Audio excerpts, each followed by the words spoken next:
right, a very good morning to you. It is exactly 8 a.m. and it is Real Talk Tuesday right here on Your World, where you know by now, every single Tuesday, we talk about real issues when it comes to relationship. And when we talk about relationship, it's not just romantic. We also look at family and, you know, how we relate with one another, basically. That's what I'm trying to say. But today we'll be focusing on something in the romantic side, and that is on for better or for worse, but with a very big question, and that is, can a relationship survive infidelity and regain trust? All right, and that actually forms the basis of our conversation this morning and the question of the day, and that is, can a relationship survive infidelity and regain trust? And there you have it, a question of the day on your screens, and boy, have you a lot to say as far as that is concerned, right? A lot of people actually say, so we are Najita Satan on Facebook. Okay.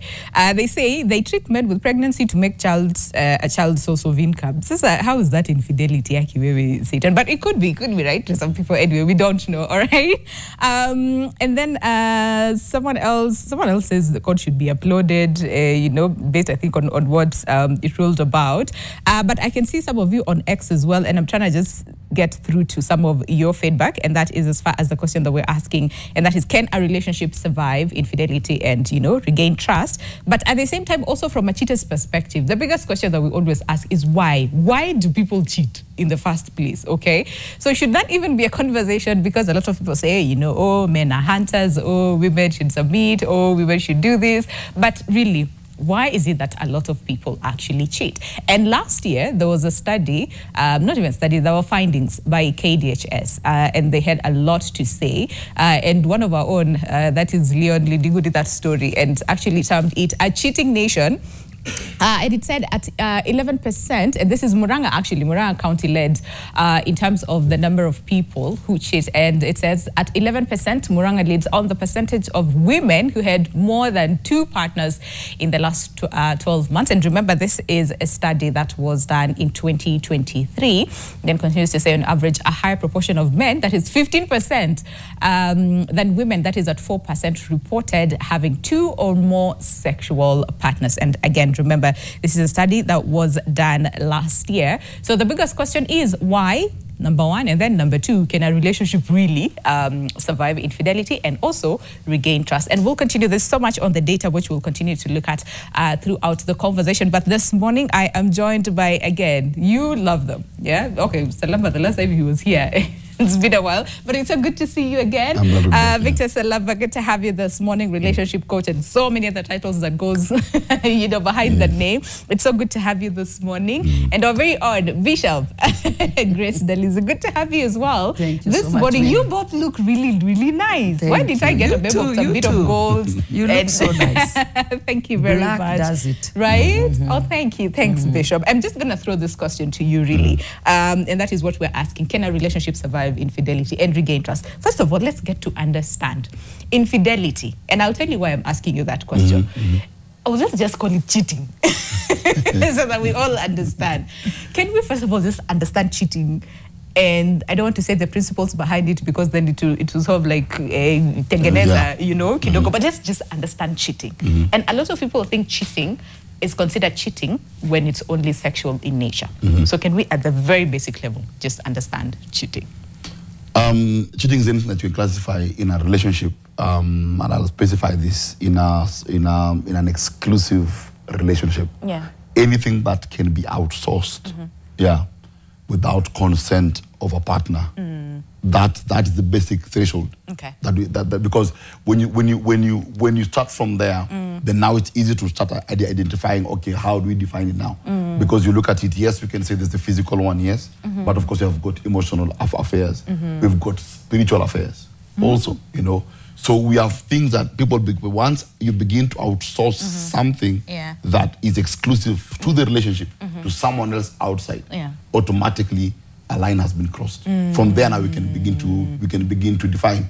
So even when you look at statistics that are done, many people define it from the point of we went all the way. Yes. That's where many people begin to answer from. When people don't begin to answer from that, I've got this friend of the opposite sex, who I chat with, who I text, who I tell my problems to, the problems that I have with my spouse. Yeah. You tell him to tell it to someone else. Yes, in confidence. And the things I share with them, my partner can never know. Already, that's already that cheating. in itself is cheating. Yeah. Or even, I've had a lot of people say, even watching a series that we were supposed to watch together and then you watch it alone behind my back, that's cheating. I will usually understand. Bishop, again, so from a church, and again, from a spiritual, standpoint, I know there's that whole rib, one man, Adam, Eve, my rib. Remember last time the conversation we had about ribs and someone else's ribs and all those things. And also the whole concept about God hates divorce. Yeah. So cheating from spiritual perspective. First and foremost, I want to say that infidelity is anything that is done in secrecy and concealment against the set rules of a couple. Let's say you as a couple, you have said from the start you have to be open to one another, and I believe that is what the vows are about. Okay. Being very truthful until death do you part. Yeah. But once you begin to do anything in secrecy, including buying land or that traveling, you tell your spouse, I'm going to Shags and you have gone to Dubai, all that is infidelity. Anything that is done in secrecy and also in concealment.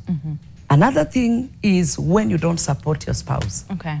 You don't support your spouse, you are not there for them, you don't give them love, and you vow to love them until that time when one of you is taken or both of you are taken. Something like that, or anything in that line is against the establishments of the rules, the basic rules of a relationship of a couple. So that is also considered cheating. Now, when you talked about watching a movie, when you watch pornography, and you're watching alone, we don't advocate for it so much. But when you watch pornography also, that is infidelity. In itself. Or you withdraw money when your spouse does not it's only PG, because now I have a lot of questions surrounding that, because also it's PG. Okay, fine. Okay. Read that. But yes, because again it starts there and then builds onto something deeper. So what I hear from both of you is something that you do, say, without your partner's knowledge and consent. Consent, yes. That's infidelity in its case. But then again, so where does the space of, I don't want to say boundaries, but like hold something to go for yourself, because sometimes they say if you're too honest, it might hurt your partner. So some people would say the reason why we cheat and do it behind our partner's backs is you don't want to hurt them. Yeah, we don't want to hurt them. I love them so much. I understand. I do not want to hurt them. So Victor, that whole aspect of I'm actually protecting you by not telling you, because if I tell you, it will hurt you. I think the moment you are having an affair in its real core, let's go to it in its real core also. Okay. Because again, if you sit in a room with people who have gone through it in various degrees, if you take it in the purest core and look at it from there, it's an interesting discussion, because the moment I say that I was protecting you by not telling you, I already breached the protection line the moment I already had the affair. Okay. So I already lost moral ground to say, I'm protecting you. Yeah, I can cut off your hand and say that I was trying to save you. It kind of becomes a difficult discussion. Conversation altogether. Yeah, I see that. And you see, so can we talk about the reasons why? And is it ever justifiable for that? Can we start with Bishop and then, because also this happens in the church. And I know majority of the people would say, I go to church because I get this nice lady who loves God and, or this guy who loves God and all those things. So, quote unquote, we think they are saints. But then again, somewhere along the line, and we even see this amongst the church leadership. I think I want to answer your question. Yes. Is it justifiable? It is not. It is not, but many a times, this kind of cheating or unfaithfulness or infidelity may not be seen as infidelity. And I want to say why. One, as Victor began to say, he said sometimes you are oversharing things even about your spouse without thinking that you are violating or breaching the agreement that you have, that whatever you have is between you. But you find yourself going out there, you find Winnie and you want to tell them, let's say Victor finds you and begins to pour out their heart. And because you have a listening ear, you have a listening ear, then you pour and pour and pour. That one to a lady now, a woman or a wife or let's say whoever, they have an exclusive relationship with, that is cheating. Because first and foremost, women don't really care for sexual infidelity. Even if a man cheats, they are not really affected because there's something behind a woman's mind that a man is a hunter. In a way or another, let me finish. I'm just thinking hold your horses. In one way or another, that is the way we have been oriented as ladies, that a man at one point or another may end up cheating. You understand? Yes. But a woman is more threatened or feels very violated when there is that close relationship between Winnie and Victor, where he can say anything, he can support Winnie, he can go for the functions that Winnie is involved, and they talk so much. For instance, if he was to go through the messages and find at one point he cheated with a lady sexually, and another one, they are always talking. I went through this, I went to see my child, I went to see this. That is what threatens a woman. Emotional attachment. So emotional cheating. Yeah, that's what you call emotional infidelity. Because you find they are always talking, and their attention, by the way, shifts from you. That's where the lady feels now cheated. From you to this other person, even if it's not sexual, quote unquote. That is very interesting. But for men, let me finish. Yes. For men, it's the sexual. A man may not care how much you're talking to as a lady, your workmate, people in charge. But once they find out you have been sexually involved, then that blows the lead. Bishop, let me tell you, this other agenda, you won't even get to that sexual part. The minute they realize you're talking to someone else, even if they just said hi. They are not very threatened by that. In the real sense, that is no problem in itself. If you do a lot of research, they're not really threatened by that. And they will always tell you what they fear is for you to be intimate, with another gentleman. I wonder where what you have to say, because I'm not that woman. That sexually it's okay, but I know, but it's Jeffika to that level. But yes, Victor. Well, actually, because that's what creates the biggest even arguments you'll get online now, is how men approach infidelity, how women approach women. It. Yes, and that's always the biggest issue that you have in a counseling room, is how these two genders will deal with it. Truthfully speaking, yes, statistically, over 75% of marriages survive infidelity. Over 75%. That's good. That's good. And this 75% is marriages that it is the man who cheated. Okay, all right. The percentage becomes lower when it is the woman who was cheated. Who was cheated, yeah. Now, but again, we have to break it down to the generations that we are in. Okay. Now, there's a generation of men who were not generally emotionally available. That generation of men did not really care if the wife went to church, spent time telling the pastor their issues, we didn't care. They didn't want to know. If she slept with someone, then he'd know. But now we have another generation of men. You have another that has come in that is more emotionally in need. Okay. Now, so emotionally unavailable, emotionally in need. So this generation that was fathered by the ones who are emotionally unavailable. So this group of men now are the ones who will notice that you are talking so much to that counselor. I think I belong to the other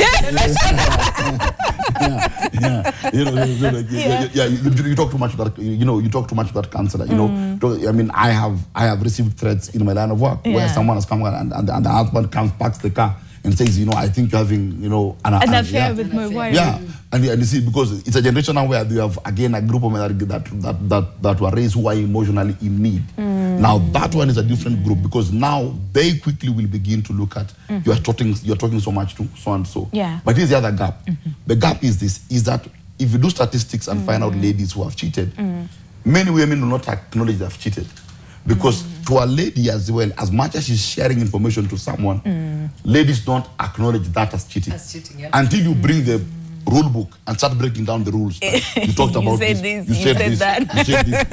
Oh, but if you see text and tell her this is an emotional affair, she'll say no. It's not an emotional affair. Yeah. This is a friend. Yeah. You just talk. Yeah. But in truth is that if you bring her and look at you talk about this, you normally delete the text, you'll hide the phone under the bed, you have these small things. Yeah. Oh, it's an emotional affair. Now the danger is this for both genders, which I concur with her, is that the reason why 75% of relationships with women survive is because a woman will fight for the marriage if she knows that the man's heart is still for her. When the man's heart leaves, think about marriage, not dating. Oh. Please come to the right meeting. You're in the wrong WhatsApp group. You're in the wrong WhatsApp group. No. Yeah. You know what I'm thinking about? Yes. Then how do you know that this man's heart is still there when they were already cheated? When you're married, it's easier to know than when you're dating. Because when you're married, you will notice a few things. Okay. One thing you'll be able to read quickly, you will read emotional availability. True. Emotional availability is different from physical presence. True. Emotional availability, you notice the time you'll say a statement in the house. You'll say, for example, I am stressed. You look at the response he has. That response tells you, is he available emotionally? When in the middle of the night, you can't sleep, you're tossing and turning, and the guy just knows, doesn't care, you're tossing and turning. Or you look like, or you're not laughing. Just to say something, okay, to say something on the same, I think that is what affects women the most. Not even a man going out with somebody. What he has just touched on can make a woman break down. When the man is not available emotionally to you, you also begin to switch off. You feel he's not there, and that's where I think also will bring even mutual cheating. A woman now also looks for somebody else who will give them a shoulder to lean on and share, you know, not sexually, but just speaking. They will talk everything now. He doesn't care, he doesn't do, he does, all the don'ts will come. Can we break down this emotional thing, Because we hear a lot of people say, oh, you know, women are more emotional, men are more physical. So even when they cheat, so someone says, so a man would see a lady, right? They look nice, and maybe the wife does not look like that. Like they're more physical, okay? And that is what leads most of them to cheating. Then on this other hand, they say, oh, but you know, women are more emotional. So if they do not get that emotional support at home, they'll try find it out. But my question is, but we're all human beings. We all have these emotions, right? And we were given the will to choose. So we know what is right, what is wrong, and how, you know, this, in one way or the other, impacts our partners, right? But why do we still do it? You see, you're asking two questions in one. In one, yes. You have paper one and paper two. Because the reason why people cheat is the most subjective thing you'll ever look at. 100%, yes. Because you cannot, every couple has its own unique reason why. It's always unique to every couple. That's the funny thing. Those just cheat because they've got bad manners. There are those who cheat because they were lazy to talk on their mind. Those who cheat because they were tempted. There are so many reasons you find in a room. Others just because. But I've had cases of just because. just because. Yeah, I don't know what the devil. Then we blame the devil. The devil is just minding their business somewhere, and then someone says, "Oh, all those reasons are there. They're very subjective. Once you get to that in a counseling room, it's where more often than not healing begins. When the understanding of why comes. But you get to talk about why we've not talked about the pain first. But I want to draw something very interesting here. Right. Is that yes, it's true. You'd argue that men are more physical oriented. But again, you have to look at age. That's the thing I talk about. You have to look at the age also. Because men between 22 up till 38 are likely to have affairs for sex. Wait, this is men? Yes. Men between 22 and 38. Have heightened something of affairs because of sex. Men from 38 onwards get into affairs for companionship. So you find if a marriage has a history of cheating, you find that men who are younger had multiple partners. When the guy got older, you find that he has one chick he talks to. So now those are the cases that are normally tricky because those are the hardest ones to break. they are difficult to break. Because now, women begin from emotional. Women begin with emotional affairs. It peaks, ends up being physical. Right? Yes. Yeah, that one has point of no return. Men, on the other hand, begin physical, then they end up being emotional. Yeah. That's always where we normally split from. Yes. So a man will sleep with a lady, then fall in love with her. You see? That's why, Pata Kitambo, there was those fixed mama apologies. Yeah. Because they knew that the moment this guy will be with her, 1, 2, after 2 years, he'll get to love her. Yes. So we'll work on it later. Yeah. Ladies begin emotional. And then it ends up physical. Now, the older a man gets, the more he's in need of that emotional companionship. That's why you find that affairs of men who are in their 40s are the hardest to break. This a man will come and tell you in a counseling room, I love my wife, but I can't leave this person. So because then there's a need that they can't get it at home. Yeah, which is very... Wow. So when you have that discussion, that's when you also look... Right? So that's interesting. Now, my mind is not over there. Okay, because I attributed it to midlife crisis. I thought a man now had gone back to the 20s. Yeah. You know, when they decide, you know, they're so fixated on what they want. Yeah. And for me, I know that the younger girls and boys now, now are cheating. You know, they say, there's something I heard when I was talking to the youth. They say, we have allowed each other, me and my partner, to be, my partner to be, to date. You'll date, you'll go for various dates. And then after going for various dates, the guy will also go for various dates. And then they will decide at a point to become exclusive. You realize now, out of these people, I don't know whether they go sexual, but the one I was talking to said, no, we don't go sexual. But you want to know whether you can really, you know, vibe. Are you connecting? So you allow each other the space. So we're together. And that is this generation that is there right now. But in our time, that was not permitted. The moment somebody asked you out, you are connected to them until something arose that gave you reasonable ground for you to break. You understand? And those days there was no femicide, there was no violence. When you broke, you broke. So, but now there's something that is happening. And that's what Victor has answered. That the relationships and the men we have right now are needy men emotionally. Which is very risky. Very are they risky. needy or they are in need? Is there a difference between they are needy? They are in need. Needy. So that we don't start our in need can be. In need, they are needy. They are needy. They want somebody to be there for them to support them, you know, support them emotionally, support them in whatever they are doing, their studies probably, support them in their job, support them financially. They are earning, but they want also you to support them. And if you don't, then infidelity. You know, that's when you are told you are not being submissive. And that is considered to be infidelity. You know, that's the language that is used. You know, since you're not giving him the money, you're not sharing, you're not telling him, you know, this is what I want to do, and he takes control. You have stopped being submissive, and therefore, you are considered very, you know, unfaithful. Not because you have gone out. So this cheating is not about sexual relationship or you being with another man if you're a woman, but it's about what you're doing. If you cannot meet, if you cannot be submissive, if you cannot honor me, you don't respect me, and therefore infidelity has come in. And a man can leave a woman just because of disrespect, and because that is the highest level of infidelity. What have you done? You have broken the vows that I will be submissive to you. That's what is.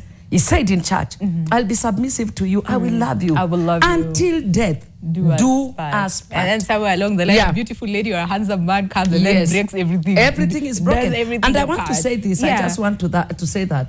For better, for worse is not happening. Because that was the key theme of this discussion. The better, the worse is not happening. Because many times people are with you for what you can do for them. I think the starting point of a relationship is already unfaithful. It is fake. Let me just call it fake. I don't know whether that is the right word. It's very fake. Where you start is fake. one of you may be in love, the other one is not even there. Remember, like the last 2, is it the last 2 weeks or 3 weeks where we've talked about so there was a anthropologist who said there's no such thing as love. Is we get into relationships out of vulnerabilities. Yeah, vulnerabilities. Right? Yeah. And also the whole one ribe, my ribe, then you take someone else's, they're not there. Yeah. And we also talked about the reasons why people get into relationships. And we said, again, whatever human nature, the why, right, that you get into a relationship is relative, right? Because there's some people who say, may I get into this marriage because there's provision. This man said he will provide, and they're both okay, and that's it, right? So that whole aspect about why people get into relationship and all the things, and the institution of marriage, like, would you say now it's like we have quote unquote disregarded what marriage ideally should be? Or is it that we need to come to terms with the fact that, hey, we are more woke? That if it doesn't work, it doesn't work, and we just move. I think the biggest crisis is not that people have lost the reason why. I mean, if you go to the ages now, there's a long line of people there. People wanting to get married. People want to get in, people want to get in. What happens is that now we are in a place where, and this has happened for a long time anyway, whereby we have many people who are just not aware what it takes, what it means to get into a marriage. That's the problem we have. And so we assume that, and that's what I was, that in a marriage, love is not enough. Love will never be enough. Because if for a marriage to work, it requires a deliberate, conscious choice daily. You have to be willing to choose your spouse on a daily basis. But here's the problem. The problem is that we are fundamentally broken people. That's the core thing. And we don't get married for any other thing. We get married based on our dysfunction. Yes. And every marriage that is there is based on our dysfunction. We don't marry people because of anything else. Yeah. We marry people because they have a scar that we can relate to. So we normally assume that. And like your trauma bond. I don't agree with that. We only marry people based on that. Don't generalize, Victor. Yes. You know what I'm saying? Don't generalize. Now, the issue comes here is that the mindset we normally have is that we fall in love with the assumption that they will heal us. That's normally the assumption. Is it a general thing? It is a general thing. Remember last time we talked about vulnerabilities? Yeah. That was Prof's standpoint. That was a Prof's standpoint. Yeah. But I said for me and others that I have seen is friendship. Now, go back to the friendship again. All right. What makes a friendship become a friendship? You have a kindred spirit. There's something that joins you together. There's something that makes you feel safe with the person. What makes us feel safe with other people is the part of us, our subconscious part, that feels that there's a it's not a conscious scar. It's an unconscious scar that I feel that when I'm with this person, I am more myself. But when I'm with so and so, I am not myself. Interesting. Now, why? I thought that was compatibility. No, it's not compatibility.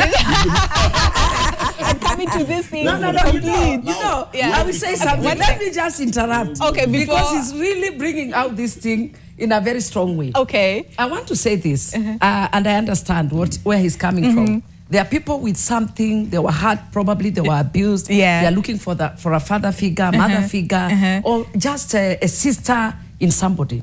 That one I agree, there is that part, and is at a larger scale. But there is also another part, Victor, that you meet somebody, you like them.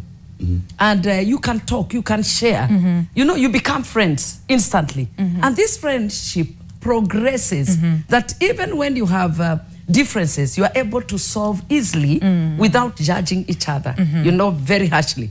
So at the end of it all, it culminates into, can we live together? This love now has become so strong. This friendship has matured. I think I want you in my life for the rest of my life.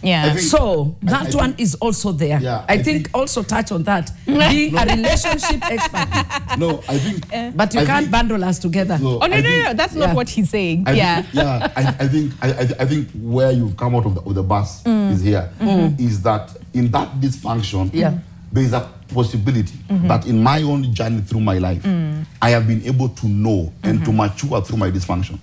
When my wife comes into my life, I have a level of maturity and understanding of what she needs from me. For you to be able to accommodate what your partner needs, why do you have conflict in a marriage? You don't have conflict in a marriage because you have not dysfunction. all conflict in marriage is triggered by our dysfunction. Okay. All conflict in marriage. Let's put a pause there. Pooh. And then we go on a break. Because I do not want to rush into that. And then when we come back, we'll pick up. Today I'm learning. Yes, because I said this topic sometimes is very triggering, but we're learning.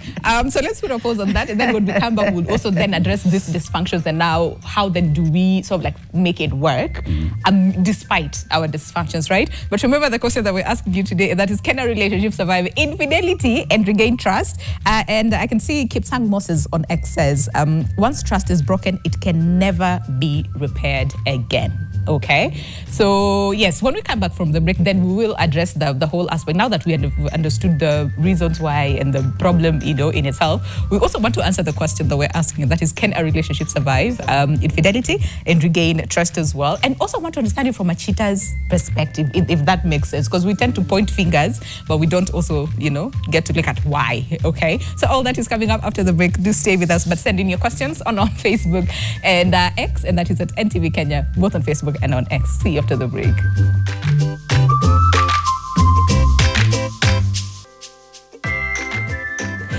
All right, 34 minutes past the hour. The show is Your World, and it is Real Talk Tuesday. I was about to say Thursday. Where? Tuesday. Real Talk Tuesday. And the conversation this morning is all about for better or for worse. And we're trying to understand, can a relationship survive infidelity or cheating? When we say infidelity looks a bit better, can a relationship survive cheating? All right, and regain trust. And that is the question that we're asking you this morning. And Thomas Owen, this is on Facebook, says, infidelity is disrespect, so it kills marriage, okay? And then Oscar Oyuga says, what causes infidelity in such a relationship? Meuliza Tuswali, what causes infidelity? I think they might mix out on the first part of the conversation. Kalinda, still on Facebook, says, no, in fact, relationships with infidelity issues need a reaction, and then you move on. I do not want to say what she says. And then Rizpa Essence says, no way, it can't work. If it works, one is bewitched. It can never survive. If it works. One is bewitched, all right? But take a look at this video, and then when we come back, I want you to respond, to this, and then also read more of your feedback. So take a look at this. I feel like, a lot of times when a person's cheating, they're cheating with the opposite. They're not cheating with somebody that's just like you. They're cheating with the opposite. You're not going to compare it to them either way. You know what's funny about that? So I can hear a lot of people that be like, yeah, because they was cheating with X, X, Y, Z, whatever, and they're so beneath me. Did you ever stop to think that maybe the person that they're cheating with is actually their type? Because you get a lot of people. How could that be your type? How could you be into them? Oh my God, how could he be going down the projects with Bumisha and Strugglana and all of them, right? And you trying to figure that out. But did you ever stop to think for a second, maybe you were never his type in the first place? I agree, because I know that I shouldn't have been in the starting lineup with a lot of people. I agree. That's been dealing with people that I dealt with. Absolutely. So I agree. I concur. You know what I'm saying? And so it's just literally one of them things that we just got to be mindful when we see stuff like that. Maybe you were not his type in the first place. Yeah. Sorry. And I had that also. I'm like, hey, I am very triggered. No, but yeah, and we had this conversation last night too with my producer Mabel. And we're talking about how some people would say you're married, right? And again, due to different reasons. Maybe a child came, then mwingine akakuja, and then finances, and then, like all the reasons that we got married. You might not ideally be your partner's first type in the first, not even first type, you might not be their type in the first place. When they cheat, they now cheat with their type. Does that make sense? And that is what do you guys feel about this? Yeah, Bishop, that's very risky, because we see Charles, Prince Charles, then he had Camilla. Yes. And then Princess what Diana, was considered ideal, Princess Diana comes in. Yeah.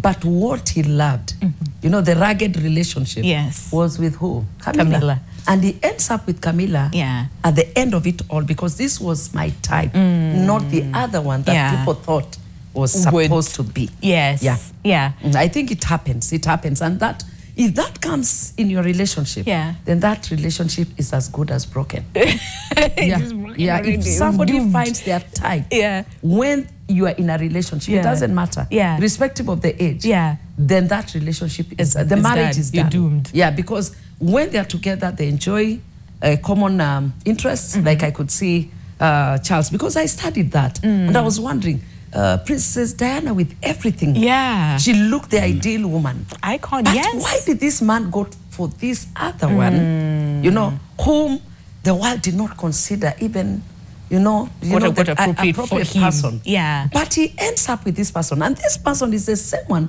that causes all the problems in Diana's life. And let me now go back to what Victor said off camera. Because of that friendship of the two, it made Diana feel inadequate. And she ended up with multiple relationships, even while still in marriage. Okay. Yeah. Hi, Victor. Hey, now brought up now, back to history. Yeah. Good lesson. Yeah, what do you think about this whole thing about cheating? You're cheating with your type, but the one that you have might not necessarily be your type, but just because you're the mother of your kids. It's called an uncommittal shopper's mentality in marriage. That committal shopper's mentality. And unfortunately, more often than not, this happens both ways. All right. The difference between men and women is that women can choose to live with it. A woman can choose to live with it. Okay, fine, I'm married, we have 2 kids. Yeah. That ship sailed. Yeah. A man never settles.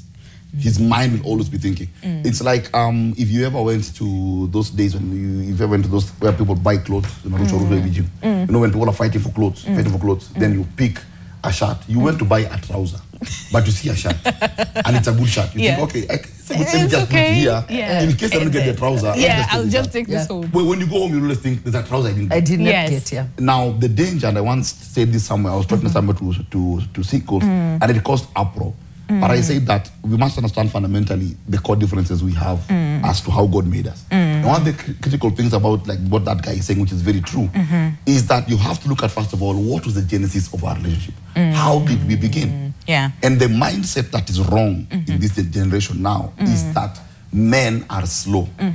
That's a mistake. And a woman thinks this man is slow, he doesn't know what he wants, so I'm going to take him out, I'm going to make a move. He's not slow. Okay. He's just not that into you. Let me tell you, that is one of the most gut-wrenching statements. But it's true. That's true. Yeah, it's not so. Because once he meets the person, he will not even hesitate. You've had this analogy of a man would date you for like 11 years. You're still dating, no commitment whatsoever. And then after you break up that relationship, he finds a woman. 1 month later, they're already married. Oh my days. His mind was stuck. There's a trouser I didn't get. So all through he's looking for the trouser. When the trouser comes, the shirt is down. But then again, so why then take the shirt? See, what's on the shirt and then until you get the trouser? I think it's fondness also. Meets a person and he becomes fond of them. They're able to, just vibe and walk along and maybe meet up for different things. And this person is no trouble. So everything is cool. But he's not making that noble move. But again, on the other hand, you meet somebody else and within a very short period, even the first 2 weeks, the man tells you, it starts from the man. The man is the one who proposes. Let me not make that mistake. The man tells you, you're my wife. I'm going to marry you. Not for jokes, not for anything, but they are serious, dead serious. That is what is going to happen. What they want. Because they have met somebody that they were looking for. Let me use Victor's language. The trouser that they did not get, but they walked. They eventually get with the shirt. But and it's a rare occurrence. Okay, but then again, so then can we go back to the whole concept about that why we're getting married, right? So are you getting married because the shirt was there, like was available? Or you're impatient until you get the trouser, and not just any trouser, but the trouser that fits you. And that is why, and I don't want to sound as though I'm defending men or I'm very traditional. We have to understand that fundamentally we have very key core differences in how we approach 100%, things. Yes. And those core differences is what people tend to ignore in every most or even in parenting. We ignore those core that we are different in how we look at things. The safest bet for a woman, and I've seen this in counseling rooms, the safest bet for a woman, whenever I ask a couple, they come and ask them, how did you guys meet? I'll start from there, how did you guys meet? They say how they met. Then I ask, who proposed? When I hear it is the guy who proposed and they've come for counseling, I know we have a 70% chance of saving that marriage. 70%. It's the lady. But if the lady, it's the lady.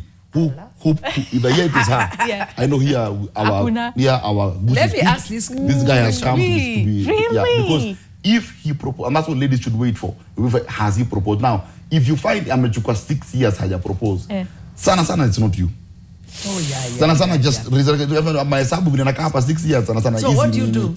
You try to be but that's if I think that's dating. what is causing. If you're dating. If you're dating, that is what is causing these issues that you're seeing. Because you are in a relationship, the man is using you, you know, I want to use that word with care, using you as he's waiting for the trouser. For that trouser, you know, for that person that he knows he wants. So, don't you think that will bring about violence, abuse, and all that? Because I feel if you feel this is not the person, the earliest you leave, the better. Or just leave them alone, you know. But again, you talked about all the reasons. So there's something I want you to to respond to, Bishop. So this is Lambert Orori on Facebook, who says, most men, their role models is King Solomon. So we know about King Solomon and the wives. So they say, most men, their role models is King Solomon. They do not want to end up like Samson and Adam and other faithful men who were brought down in the name of love. And people use that a lot. Solomon. So Solomon in the Bible, na Mungu alikuwa anampenda and all those things, but he still did not, you know, stick to what. But that is what brought Solomon down. The Queen of Sheba brought Solomon down. Then we have this other one. The father was also, quote unquote, there is something that brought a question mark in his life because of the woman that he killed for. Now, I think what we need to go back to is this. Men should know that, and women should know that once you get married, there is every reason to fight for that relationship. Because it's not a relationship for just a few days. It's not a relationship, because out of it, there are products. There are relationships that come in, that is family members. There are children that are sad out of it. And therefore, you have beyond your relationship and your feelings, your emotions and faithfulness, you have to know that there are people who are looking up to you. And that is the cardinal importance. Or cardinal and importance is the same. That is the key thing about marriage. And therefore, we become faithful and stay in the relationship and also allow the relationship to survive even when there is cheating, because it's beyond the two of you.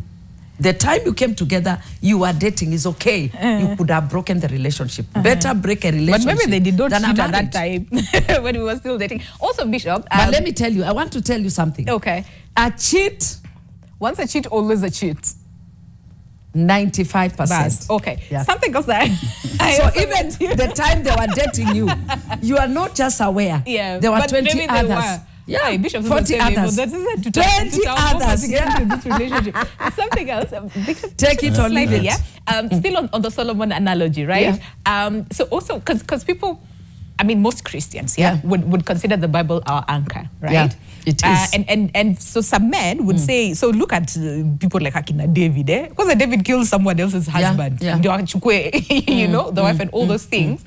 Like, so to our eyes, they did so many things wrong, you know, cheating involved in this case because we're talking about it, but they were still God's favorite. So most people are like, right now we are governed by different things. Then that should be okay. We are different we are governed by different things. All right. That time maybe the legal framework did not defend the relationship setup, you know, what we had as established as relationships or couples. And that's why you see David would go all the way and still come with this woman, and it is permissible. You find that this man called Samson, so anointed by God, but still he was sleeping with prostitutes, you know, and there's Delilah here, and so on and so forth. And yet he was an anointed of God. But as we have progressed, you know, with the coming of Christ, we find that we are a generation that is living in the era of knowledge. And that's why we are, lack of knowledge is not an excuse. You'll be judged because of that. Even biblically, you'll be judged. So we are living in the era of knowledge. Right now, in this era, we read a lot. We know what would hurt the other person, what would cause death, like what we are seeing, because this violence is because somebody is cheating, somebody is not being faithful. You are together, but you know, even knowingly you have infected somebody with a disease, and all that. And yet we are in the era or in the dispensation of knowledge. So this knowledge should help us to know that once you're exclusive with somebody, then you do better. And if you must cheat, you must allow yourself to know that this cheating, if it is known, these are the consequences. I think it's important for you to know that you are living with certain things that may happen. You know, maybe it's a time bomb, and therefore, if you are clever enough, you live. But know what you're dealing with. The consequences. Victor is still responding to that. Yes, yet Akina David, Akina Rani, but they were God's favorite. So it is okay. And then and then we'll now answer the question. I think we have to be very, very clear. And I want to go just and I want to connect two things. First and foremost, yes, we can look at Solomon at 700 wives, true. But 700 wives of Solomon were because of political alliances. Let's start from there. Before he was a powerful king, all these were political alliances. All right. That was what was happening at the time.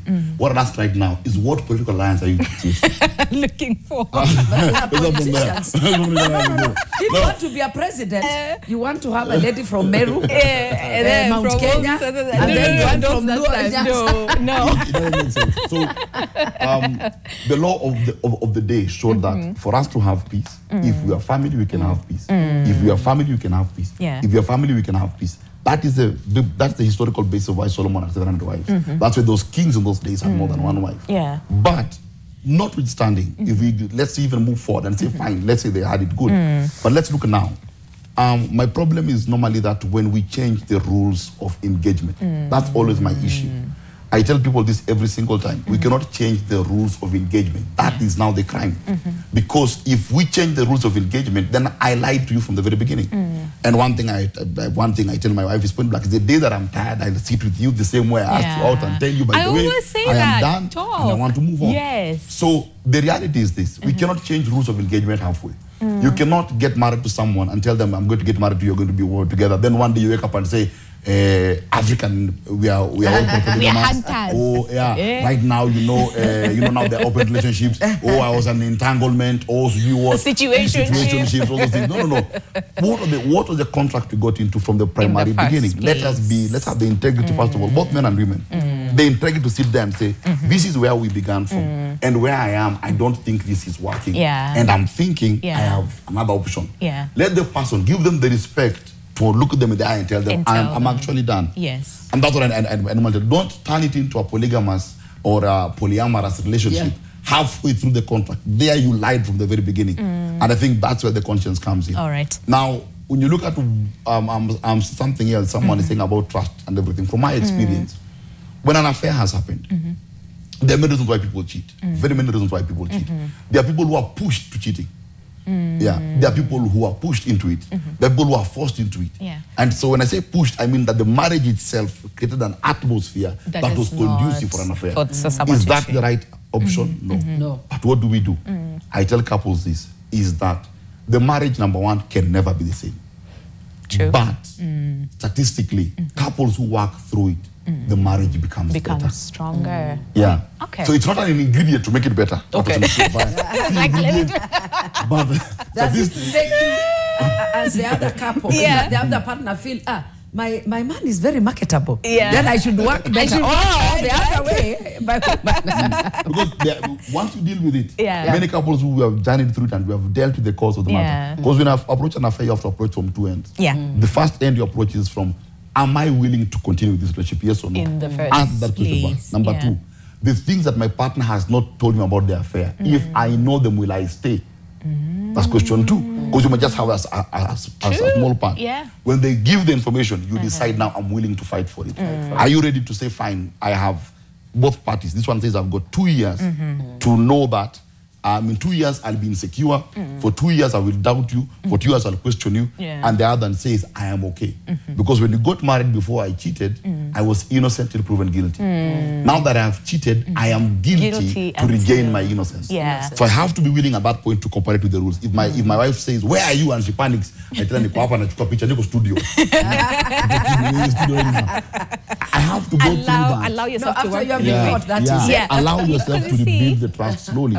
And what we've seen is a lot of the times it's the because we said let's look at it from the cheater's perspective, and there's so many reasons why, and one of the things is some are actually pushed, you know, into cheating, and also the whole aspect about trust, because a lot of people are like, so then how do we move forward from here?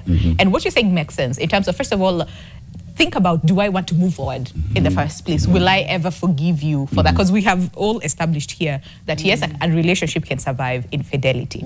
So then how do you walk through it? And Bishop, maybe let's Victor has alluded to some of this a little bit on the same, but rebuilding trust. I want to say something from the Christian standpoint. We are asked to forgive. Every time we have to forgive. And when we forgive, many a times where the challenge comes in, you forgive but you don't forget.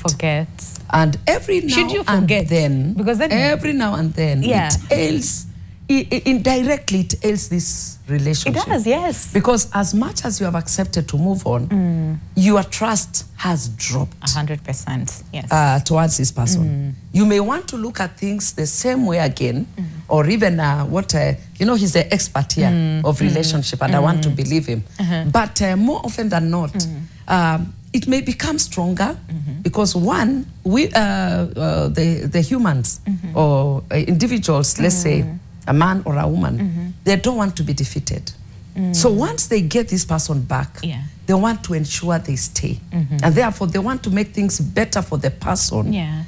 Because you feel maybe it is me who caused the person to do this. And therefore, the other person also, from their guilt, wanting to regain that trust, they will also work hard. And I want to believe that that is what makes that relationship stronger, not because there is love and the trust. But is that healthy, Bishop? It's not, because one is healthy, operating from fear, but as a Christian, is operating from what he guilt. has said, Victor has brought up some fundamental issues here. You have to be willing to work out this relationship daily. True. Now, once you're in a marriage, it ceases to be about you two. And therefore, maybe you'll be willing to sacrifice everything for this relationship, not just for the two of you, but because other people have come into this marriage. But what pause there, pause there. Okay, I know you are the moderator, but pause there. I want to say something. As a Christian, I want to say this, and this is to speak to the audience who are watching us. If you feel also aggrieved as a Christian because of your cheating partner, you are free to leave. The ground is set. You may choose to forgive them and leave and move forward with your life. Because there is a ground. There is spiritually, there is a legal ground. And I think also in our law, there is that legal ground. The only time somebody is allowed to leave their spouse is when they are found unfaithful. That is the only ground that you are allowed. But for you to be tired, you know, of each other, that one is not allowed. There is no space for being tired. Because for better, for worse, must apply. Even when you are not willing to move on, you must push yourself for the sake of the other person. Because sometimes they are weak, they are feeling down, they are beaten, and let me say this. Because there's something. We have to end the show, Bishop. I want to say something before you end the show. I know there's time, but what he said is that sometimes we have pushed our men to go out because they feel they are not adequate, and you're not giving him the reassurance. So what he'll do, he'll go out where he'll be appreciated. And I think that is my parting shot. I see that. Thank you, Bishop. All right. So a relationship, yes, can survive. How do we work through it in terms of then regaining that trust? Because like you said, it will never be the same. But then, so then from the cheater's perspective, for them then to understand that it's not up to them to decide when the other person decides to forgive them and all those things. So what do you do? Because there's some people who will take advantage of the fact that you cheated. Now, nitakutesa, yes, I'll stick with you, but I will constantly remind you of what you did. And is that healthy in the first place? I'll take that as your parting shot. Let me just compress this. First and foremost, and this one, let me talk also to those, because I've dealt with many of these cases, both the ladies and men. Number one, if you have cheated, it doesn't, to the core, make you a wicked person. Cheating hurts because it is good people who cheat. That's what it hurts the most. Wow. Because it's good people who cheat. Okay. It's someone you never thought you'd cheat. Yeah. That's why. So it's a good person who cheated. And so that's why it hurts. So you must go back to the fundamental truth that, number one, the person himself, they are not a bad person. It doesn't make them... But they have done a bad thing. Okay. So when you start separating that, number two, the person themselves should not feel as though they have suddenly become the devil incarnate. No. They have made a mistake. Yes. There has to be that extended grace. Yeah. Now, people are different in how they take things emotionally. So if you want to make the marriage work, both of them must have an agreement. Yes. The one who cheated must say, I want to fight for my marriage, I made a mistake. And the one who's been cheated on must say, I also am in a place, I need a bit of time, I'm hurting. Yes. I'll take time, I'll go away for 3 months. Okay. Yeah. But I want to decide when I'm coming back to work on it. Okay. That should be respected. All right. Number two, you must take responsibility that you hurt the person. Why you hurt them is paper two. Paper one is, I cheated, I hurt you, let's work with the pain. After that, now, once we deal with that, once I make you know that I am remorseful that I hurt you, then I will move to part two, which now you can ask, why did you? Now that is how you solve it. I see that. I see that. Our time is not on our side. We have to end the conversation. But do just allow me to read one or two comments. Caroline Nyaga on Facebook says, continuous cheating and infidelity will break trust completely, no matter how we sugarcoat men who come from polygamous homes. As big, a man who cheats once, twice, and thrice will definitely break trust that can never be regained again. And cheating does not only happen at wanaume peke yake, even women, right? And then Dixon Febi says, trust is the most important thing in a relationship. Once it has been broken, the relationship is done. And then Tatia Jacob says, it's a no. Even to a meseva, it is a no. But allow me to say thank you. There's still so much feedback. Let's keep the conversation going on our socials. So that is at NTV Kenya, both on Facebook and on X. But for now, allow us to say goodbye right here on Your World. Special thanks to Bishop Grace Dalizu, who's a senior pastor, Jesus Lives Ministries International, and Victor Salamba, lead relationship coach, Awakening Minds. Thank you so much for your time. Please come back again so that we maliza that part of then accepting responsibility and time and all those things, right? But for now, have yourselves a lovely day ahead, and we'll see you tomorrow on Wellness Wednesday right here on Your World. Stay safe and God bless. Goodbye for now.